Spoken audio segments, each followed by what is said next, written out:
Il est 2h57, salut tout le monde, comment ça va? Bienvenue dans le retour à Choix Radio X. En ce mercredi, aujourd'hui, c'est le 11 mars. Et je sais pas, Jérôme, si on peut parler de la Journée internationale du tout croche, mais tu nous as ramassé une histoire de tout croche assez révoltante aujourd'hui. Ouais, tu sais, des histoires de pédophilie. À un moment donné, on a l'impression qu'on les entend, puis ça nous rentre par une oreille, puis ça sort par l'autre. Il y en a tellement, c'est à tous les jours. Puis tu sais, quand je couvrais le palais de justice, il y a beaucoup de journalistes qui comprenaient pas pourquoi c'était un défi intéressant de couvrir le palais de justice. Je leur disais, palais de justice, c'est une boîte à surprises. Parce que il y en a beaucoup qui trouvaient ça plate, là. Puis je leur disais, il y a tout le temps une cause pire, plus dégueulasse, plus dégoûtante que celle que tu as couvert la veille. Et puis ton défi, c'est de trouver les mots pour le raconter. C'est ça. Puis aujourd'hui, mais regarde, c'est un sac de vidange qui a reçu sa sentence aujourd'hui.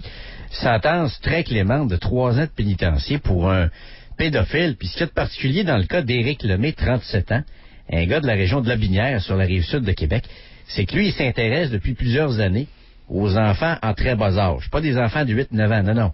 Aujourd'hui, 3 ans de pénitencier pour une agression sexuelle sur un bambin de 3 ans seulement, qui l'a incité à des contacts sexuels. Puis ce qu'il y a de particulier dans son cas, c'est que déjà dans le passé, il avait été condamné pour des crimes en semblable matière, donc c'est un récidiviste. Puis dans le passé, il s'en était pris à des enfants de 3 et de 5 mois. C'est des bébés. Des infractions sexuelles, là. Concernant des enfants à si bas âge que ça. Et il s'en est éclairé avec 1 an et demi de détention à ce moment-là.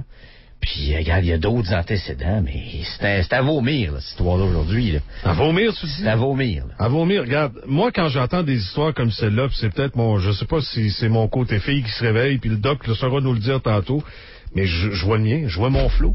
J'en ai un, moi, de 2 ans et demi, dont je m'occupe le matin quand sa mère s'en va travailler. Ouais. Puis des fois, quand j'entends des histoires pareilles, je me dis, Chris, ça se peut-tu, là? Le flot qui a subi ça, là, c'est comme celui dont je suis en train de m'occuper présentement, à qui je fais manger les céréales, là. Tu sais? Ça me vire à l'envers. Complètement débile. Faut-tu être malade dans la tête? Excuse-moi, là. Faut-tu être un Christy de capoté? Salut, Doc Mayou. Oui, bonjour, gang. Bonjour. Jérôme, les Marie. Salut. Doc, je sais que tu vas me dire que... oui, Doc, bonjour. Je sais que tu vas me dire que, regarde, oui, ce qui les intéresse là-dedans, dans le fond, c'est que c'est ça qui est fait bander. Et Christy, veux-tu même dire que c'est qui lui passe dans la tête à ces astis de malades-là? Non, il n'y a rien de spécial. D'abord, ce sont des hommes. Et il y a une chose qu'il est important que vous sachiez, que plus jeune est la victime du prédateur sexuel, plus la déviation sexuelle est sévère. Alors, lorsque vous me parlez d'emprisonnement d'1 an et demi, de 3 ans, vous perdez votre temps et vous riez de l'intelligence du public. Ah, c'est évident. C'est important que les juges et les avocats le sachent. Mm-hmm. Ça, c'est connu au niveau international, que plus jeune est la victime du prédateur, plus sa déviation sexuelle est sévère. Ouais, le juge aujourd'hui... Alors, s'il vous plaît, au lieu de l'incarcérer, pourriez-vous trouver un moyen efficace de neutraliser sa déviation? Parce qu'à un moment donné, il va faire sauter la tête d'un petit. Le juge aujourd'hui, Doc, il a dit, étant donné que monsieur s'est dénoncé lui-même, qu'il a demandé une thérapie, c'est pour ça qu'il a une sentence moins longue, donc une sentence de 3 ans. Je répète qu'une sentence dans le cas de ce type de prédateur est une perte de temps totale. Mm-hmm. Dissuasion, 0. Alors, essayez à la jugerie de trouver d'autres moyens que celui-là. Il n'est pas efficace et c'est évident qu'il va récidiver. Je peux vous assurer qu'il n'y a aucune thérapie pour un prédateur sexuel pour bébé. Je peux vous le garantir, vous l'assurer. J'ai pas de mots, là. J'ai pas de peine à te croire, Doc. Mais tantôt, quand on s'est parlé un peu avant l'émission et que je t'ai soumis ce cas-là, je dis, j'aimerais ça que tu nous donnes tes lumières là-dessus. Tu m'as posé une question, tu m'as dit, est-ce qu'il a plaidé coupable? Oui. Pourquoi tu me posais cette question-là? Ben, c'est important pour éviter des fausses accusations. Vous savez, le Canada commence à être truffé d'histoires d'erreurs judiciaires. Alors, essayons, et à Québec, vous auriez avantage de toujours avoir en tête l'affaire Marshall, Simon Marshall. Oui, bien sûr. Bon, Émile Garde, je pense on a déjà couvert ce sujet-là. Je croyais que tu allais me dire... Non, mais attends un peu, Doc. Je croyais que tu allais me dire que ces gars-là, moi, je pense que c'est des Christy de tout croche, des sacs de vidange, puis bon, il n'y a pas de mots pour exprimer tout le mépris que je peux avoir pour ces gens-là, puis le dégoût qui suscite chez moi. Mais en même temps, tu sais, je me dis, c'est du monde qui sont au courant que s'ils plaident coupables, s'ils négocient leur sentence, ils vont en avoir moins longtemps, ça se guérit pas, ils vont pouvoir en ressortir rapidement. Oui. Je croyais que c'était vers ça que tu voulais aller. Non, entre autres, mais ce que je voulais, d'abord, dans un premier temps, avant de s'émoustiller comme une gang de gonzesses à la tête coupée, il est important de s'assurer que le crime a bien été commis par le criminel. Il s'est dénoncé lui-même. Bon, alors là, OK. Alors là, on part avec ça. Il s'est dénoncé, puis on a toutes les raisons de croire que ce n'est pas une fausse dénonciation, comme dans le cas de Marshall. Ceci étant dit, j'aimerais qu'on s'intéresse à des moyens efficaces de faire en sorte qu'elle ne récidive pas. Les thérapies de la parole pour ce genre de déviation-là ne valent strictement rien. Ouais. Ça va toujours être une question de temps, parce que sa préférence sexuelle non seulement n'est plus reliée à un enfant prépubère, mais c'est sur des bébés. Alors, c'est probablement sur la texture de la peau, quelque maudite patente, là. Faudrait lui demander, ça prendrait quelqu'un d'un petit peu éclairé pour essayer de savoir qu'est-ce qui l'excite tant sur le plan sexuel chez un bébé. Puis ça peut être l'odeur ou la texture de la peau, quelque patente comme ça. Comprenez-vous? Ouais, je comprends. Et non pas une explication de gonzesse de Montréal là, qui nous dit c'est le pouvoir qu'il exerce sur l'enfant. C'est des maudites niaiseries comme ça. Là. Mais Doc... Ceci étant dit, alors, dans des cas comme ça, compte tenu de la sévérité de la déviation, ça prend minimalement une castration chimique à vie ou une castration chirurgicale. Il n'y en a pas d'autres moyens. Il ne faut jamais plus que cet individu-là puisse avoir une érection et éjaculer. Ouais. Puis je sais que vous êtes un défenseur de la castration, Doc, vous en parlez assez régulièrement. Oui, un proposant, surtout lorsque les individus le demandent.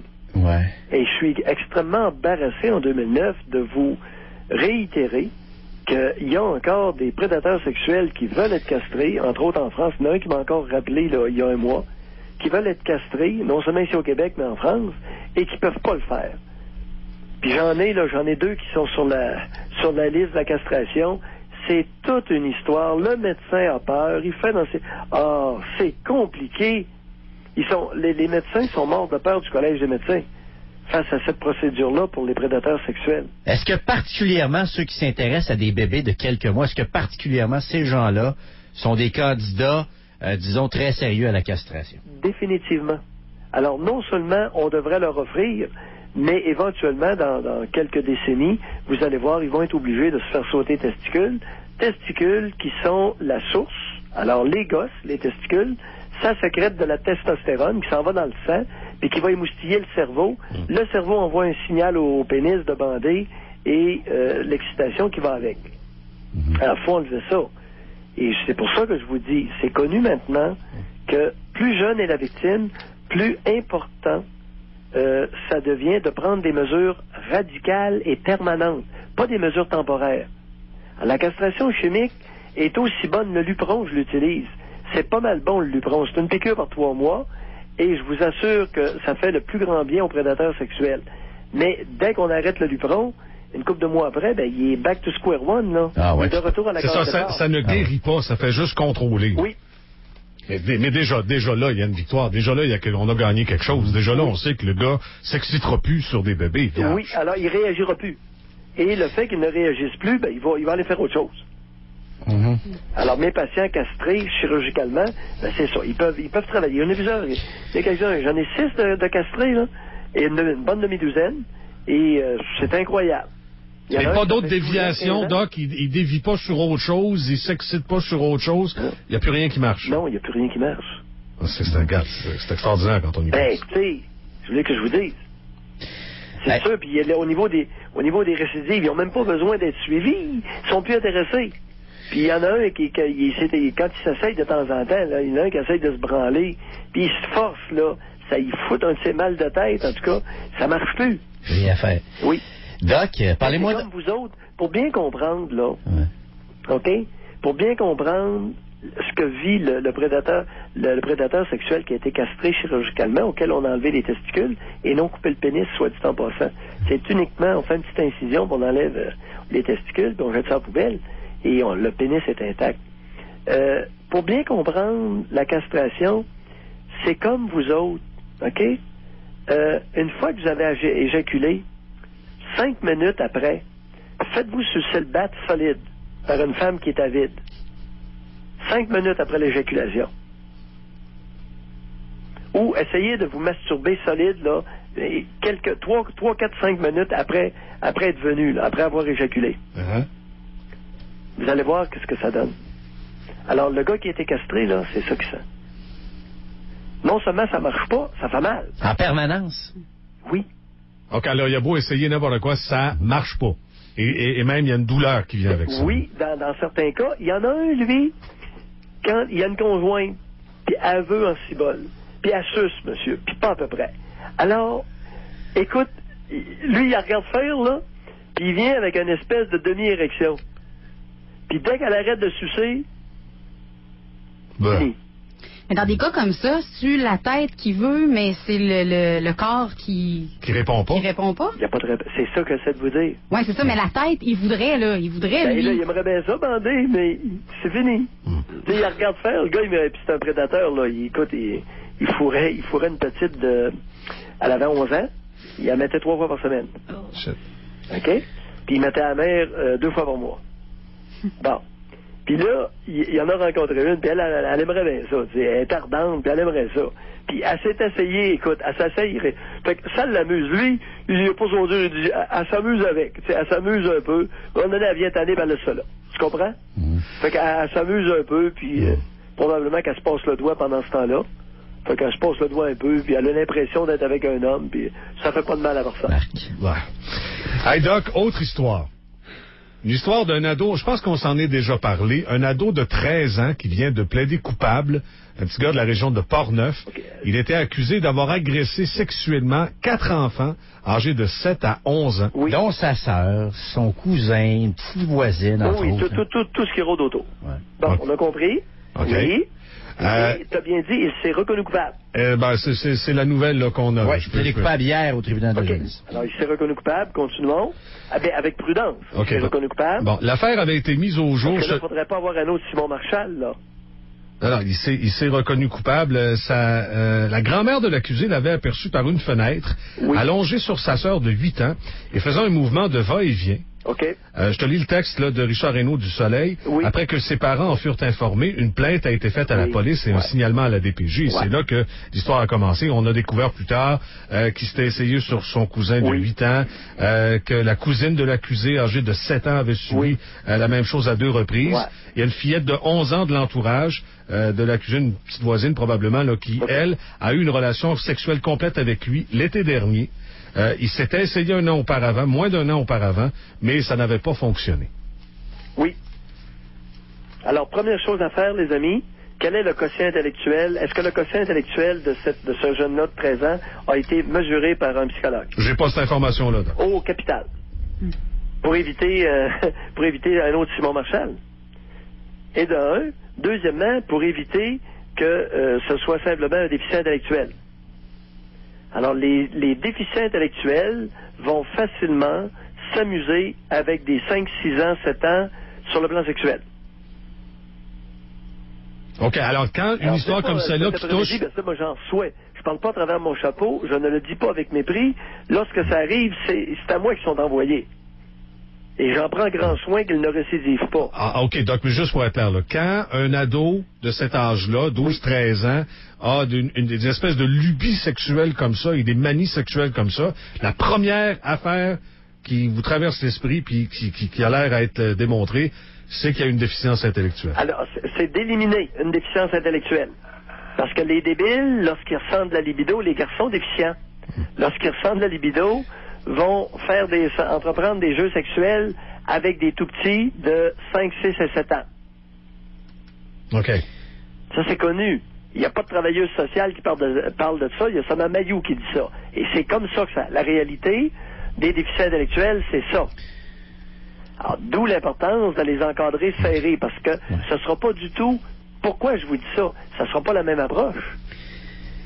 Mais il doit pas en avoir beaucoup qui commettent des gestes comme ça, Doc, et qui ont un quotient intellectuel supérieur à la moyenne. Là. Bon, alors là, c'est une autre affaire. Ceci étant dit, il y a votre individu, présumons, scénario, que votre individu n'est pas un déficient intellectuel. Là, vous êtes dans le trouble sévère. Parce que vous avez un déviant sexuel et la déviation n'est pas anodine. La déviation risque de perdurer parce qu'elle est à ses débuts. Et là, vous êtes dans le trouble si vous avez un enfant de 13 ans d'intelligence moyenne à supérieure et qui s'est livré sur plusieurs petites victimes à des comportements comme ça. Oh boy! Ça doit être assez rare, Doc, au même titre que si on revient au premier cas. Là. Ça court pas les rues, mais c'est pas si rare que ça. Parce que si on revient au premier cas dont on parlait tantôt, le gars qui s'intéresse aux bébés de 3 à 5 mois, aux petits-enfants de 2-3 ans, lui ici, son quotient intellectuel, ça doit pas être très, très élevé, là. Jérôme, si je te disais que le type peut facilement avoir 118 de quotient intellectuel. Pensez-vous, hein? Sérieusement? Ben oui. Dans le cas d'un adulte qui s'intéresse à des tout petits enfants, c'est pas une question de quotient. Moi, je pense que c'est toutes des caves incroyables et irrécupérables, là. Non. Mais ça n'a rien à voir. Et rien à voir. Et le déficient intellectuel ne s'amusera pas sexuellement avec des bébés. Qu'est-ce que je vous ai dit tantôt? Entre 5 et 7. C'est-à-dire son âge mental. Eh oui. Lui, il s'amuse de bonne foi avec son zizi, avec des petits-enfants qu'il considère du même âge. OK. Mais pas les bébés. Mais s'il n'est pas déficient, là, à ce moment-là, vous dites, attention, c'est le début de quelque chose qui peut être dangereux. Oh, ben là, c'est le début d'une vraie déviation sexuelle. C'est pas un jeu sexuel de déficient intellectuel. C'est parce que le déficient intellectuel de 13 ans qui s'amuse avec les petits-enfants à touche-pipi n'est pas un déviant sexuel. C'est un débile qui s'amuse avec sa ficette. Comprenez-vous? Oui, Doc, on reçoit de l'information, là, puis je voyais là au conditionnel, c'est de l'information qui nous est acheminée par des auditeurs qui semblent connaître l'adolescent de 13 ans, qui nous dit que ce petit gars-là, semblerait-il, réussirait très bien en classe et serait très sportif. Croyez-vous ça, c'est possible? Oui. Alors là, on est dans le trouble. Note très élevée à l'école, même. Ouf, on est dans le trouble, pas à peu près. On est face à un cas avec un C majuscule. Bon, le garçon vit chez ses grands-parents, évidemment, et bon, dans ses victimes, il y avait frères et sœurs, là, ou ses deux petites sœurs. Conformément à l'ordonnance rendue par le tribunal, il va y demeurer jusqu'au mois d'août, et on dit qu'il y aura une réintégration progressive en milieu familial à partir du mois de juin. Ça vous amène à quel commentaire, quelle conclusion? Alors, c'est un cas qui devra être suivi et encadré serré à long terme. OK, j'ai pas de détails là-dessus, mais... Évaluation serrée de la nature de la déviation. Une autre dimension à investiguer. La carence affective. C'est-à-dire? Est-ce que c'est un enfant qui a été maltraité, brutalisé ou profondément négligé? Parce que il faut bien comprendre que les enfants brillants au Québec sont très peu populaires, surtout les garçons. Et beaucoup de mères au Québec ont l'art d'abandonner des enfants vifs intellectuellement. Les garderies, souvent, vont tourner le dos à des enfants vifs intellectuellement. Des pères vont dénigrer, essayer de démontrer que le fils brillant, il n'est pas si brillant que ça dans le fond. Il y a beaucoup de dénigrement, de rabaissement, d'écrasement de la vivacité intellectuelle chez les garçons du Québec. Jalousie, Doc? Écoute, explication que tu voudras, là, le phénomène est facilement observable. Dans ma pratique, j'ai pas trop de misère, puis dans ma vie sociale, pas trop de misère à constater ça. Ce qui peut amener un jeune garçon à surinvestir sa sexualité et à passer une partie de ses journées à se jouer après le zizi.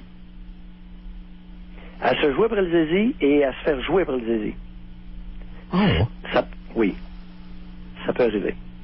Alors, l'hypersexualisation des petites filles est un phénomène évident, ça paraît à l'œil.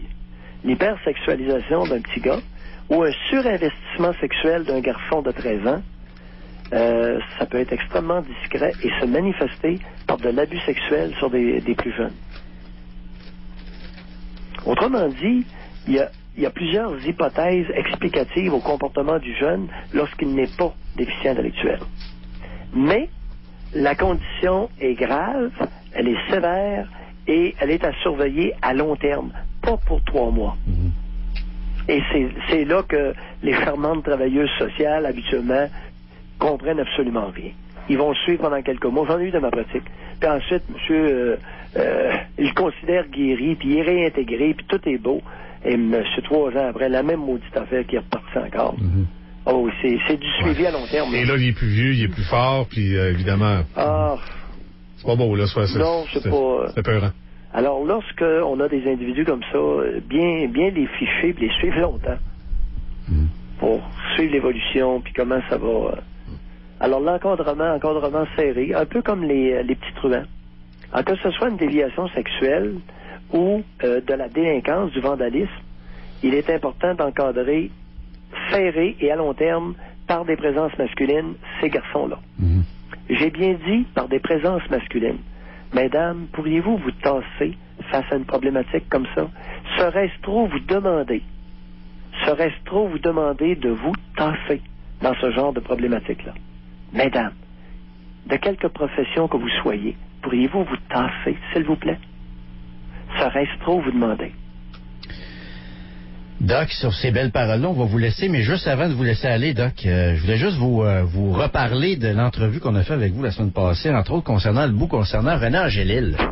Vous n'avez pas été tendre à son endroit, vous avez dit entre autres que c'était un manipulateur, puis vous aviez vos raisons, puis tout ça, puis je commence à avoir des téléphones de journalistes. Vous êtes-vous fait écœurer avec ça, ces propos-là que vous avez tenus il y a à peu près une semaine? Y a-t-il une controverse? On vous a-tu achalé avec ça? Pas du tout. Non, Zéro. pas encore? Zéro. Parce que je commence à avoir des téléphones de journalistes. Là. J'ai l'impression qu'il va y avoir des papiers dans les journaux. Préparez-vous à ça. Là. Ben, écoute, je continue à prétendre que c'est le plus grand manipulateur que le Québec a jamais vu à l'œuvre. Qu'est-ce que vous voulez que je vous dise? C'est mon opinion. Et c'est votre J'ai le droit à mon opinion. Vous avez parfaitement le droit à votre opinion. J'ai le droit à mon opinion, puis là-dessus, il n'y a personne qui va me faire reculer. Alors, et il est important. Il est important, d'ailleurs, il y a un article du... c'est le Code civil, oui, c'est le Code civil. C'est le Code civil ou non, un peu. Où c'est que j'ai pris ça, donc? Concernant, j'ai ça dans mes dossiers, concernant l'atteinte à la réputation. Il y a un sous-paragraphe qui dit que lorsqu'une information est d'intérêt public, ça justifie de le mentionner. Est-ce qu'il est d'intérêt public de s'interroger sur le comportement de René Angélil? Ça, de toute façon... Poser la question, c'est y répondre. C'est évident. Cet individu-là s'avance à l'avant-scène, se propose dans un livre, dans sa biographie, comme modèle à suivre. Le Québec a besoin de suivre un individu comme René Angélil, qu'il réponde aux questions que je vous ai posées, ou que j'ai posées, ou que je me suis posées. C'est tout à fait par hasard. Comment ça se fait? On parle de pédophilie, puis vous me parlez de René Angélil. Non, ça n'a aucun lien. Ça n'a aucun lien. C'est juste que j'ai commencé aujourd'hui à avoir des appels de journalistes concernant les propos que vous avez tenus ici en Londres la semaine passée. Et c'était surtout pour voir si ça commençait à sonner chez vous aussi là-dessus, Doc, sans plus. Pas du tout. Et c'est un pur hasard que le sujet est amené à ça. Ça n'a rien à voir. Non, il n'y a pas de lien avec ça. Et j'ai entendu de mes oreilles une partie des propos que René Angélil a tenus à Paul Arcand. Lorsqu'il essayait de manipuler l'opinion populaire concernant Guy Cloutier. Je l'ai entendu de mes oreilles. Alors, lorsque je dis que c'est le plus grand manipulateur, la façon extrêmement habile qu'il utilise pour essayer de réhabiliter Guy Cloutier, oh boy! Et vous l'avez assez bien exprimé quand vous êtes passé nous voir la semaine passée, Doc. Oh oui! Et là-dessus... et là-dessus, moi, je vous dis salut. Là-dessus, je considère que c'est d'intérêt, que ces histoires-là sont d'intérêt public. Et ma réaction est d'intérêt public. On va voir où est-ce que ça va mener tout ça, et Doc. Je voudrais bien voir s'il est assez riche pour me faire taire. on verra bien. Doc, merci beaucoup. On se reparle. On se tient au courant. J'en suis pas certain, les amis. Peut-être que je suis un peu prétentieux. J'en suis pas certain. Je sais pas si ça va Il n'est pas mener. question de ça, de toute façon. Et je sais pas si ça va mener jusque-là. Là. Non, il faudrait pas qu'ils prennent cette avenue-là non plus. Faudrait pas. Mais on verra bien. Doc, on se reparle. Salut, Doc. Salut. Ouais, Doc Mailloux. Juste préciser que le fait qu'on ait fait une entrevue sur la pédophilie et qu'après ça, je viens parler de l'entrevue, Rien à voir. du bout de l'entrevue avec René Angélil, ça a strictement rien à voir. C'est qu'aujourd'hui, il y a des gens qui m'ont appelé, là, puis qui on commence à s'intéresser à ces propos-là tenus ici en ondes de quelques jours. Aux questions qu'a soulevé le doc, si vous voulez savoir de quoi il s'agit, ben il y a une façon bien simple. Vous avez toujours le lecteur Radio X ou sur www.radiox.com, vous avez accès à tout ce qui se dit ici en ondes. Il est 3h23. On va revenir après ça. Le DRX à l'intérieur de Radio X2.